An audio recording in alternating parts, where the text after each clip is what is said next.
The real Nazis. I was born just after World War II. I met many Holocaust survivors, few of whom are left now to tell their story.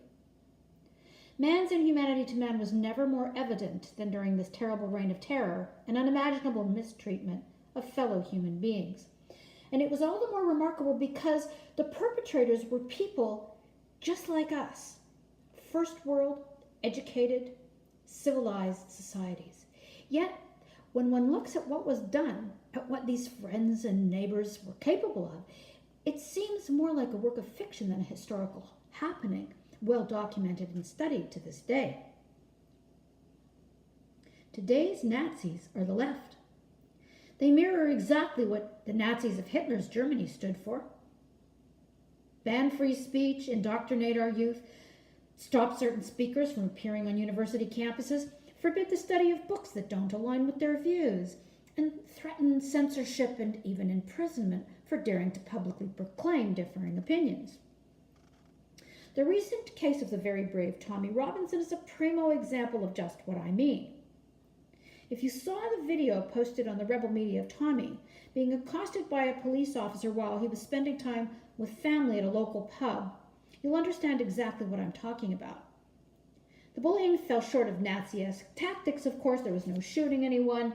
Tommy and his family were not rounded up and shoved onto cattle cars for extermination, and no violence of any sort ensued.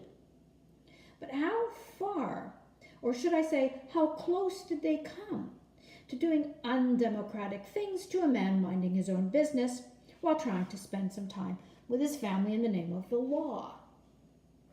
The police officer in the video could just as easily have been an SS officer, I thought.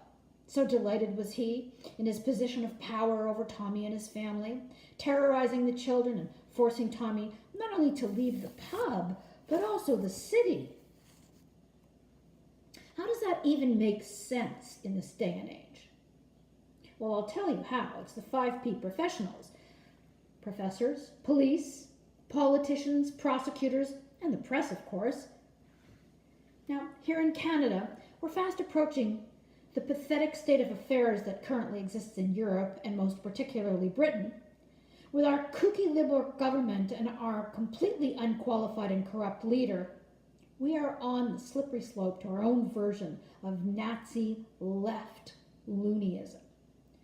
If it weren't so terrifying, I'd say that one of the most ironic aspects of this descent into Nazi-like behavior on the part of our elected officials is the glaringly obvious fact that the perpetually offended, victim-based morons are completely unaware that they are already beginning to consume themselves. Finally, I will leave you with this. The hypocrisy of the Nazi left is stunning, and the outcome is totally predictable. Maybe not in our lifetime, but certainly soon.